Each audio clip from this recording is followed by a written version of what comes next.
hour had come. It was time to start conquering Eastern Europe, according to the plan of Hitler's geopoliticians. It was time to win the domination of the heartland. Who would the first victim be? Naturally, the softest, Austria.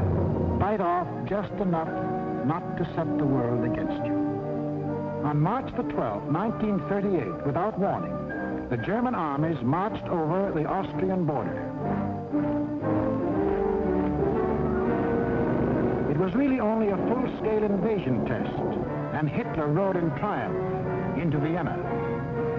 Even the very name of Austria disappeared from the map, though Hitler had promised earlier to the world. The assertion that it is the intention of the German Reich to coerce the Austrian state is absurd. Why was Austria important to Hitler? It put him on the southern flank of Czechoslovakia, and Czechoslovakia was the key to the control of Eastern Europe. The German Chancellor Bismarck explained that years ago when he said, "He who would conquer Europe must first hold the bastions of Bohemia." And Bohemia was now part of Czechoslovakia. But Czechoslovakia was tough. It had a good army. It had good equipment. It had one of the finest munition plants in the world, the Skoda Works, which Hitler wanted very badly. It had incorruptible President Danish.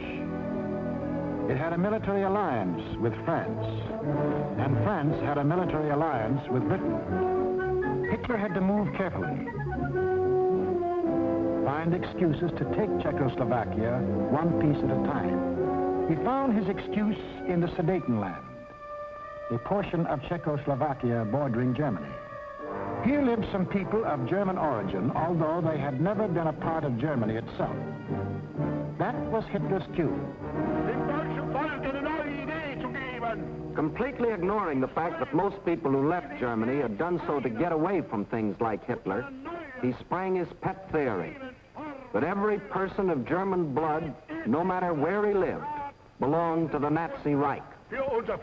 Germans or descendants of Germans, often with no more than a drop of German blood in their veins, suddenly learned that they were godlike, not subject to the laws of the land in which they live and to which they owe their allegiance, whether it be Czechoslovakia, Norway,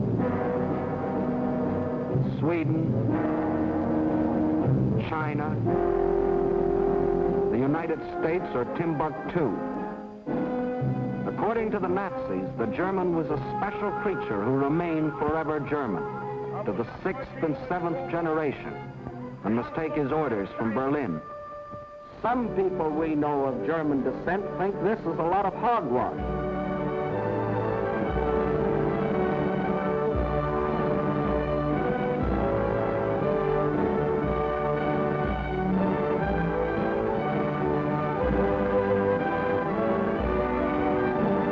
Including 15% of any group like this.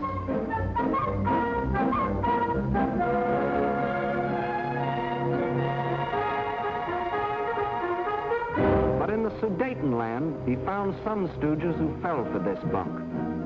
Konrad Henlein was their Bush League Führer. The people of the Sudetenland were told they should be liberated. They were told Hitler was their liberator.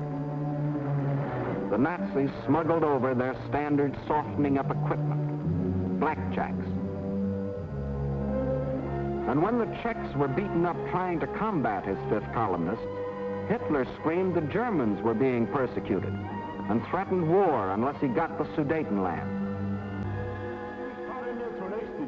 It is the last territorial claim I have to make in Europe.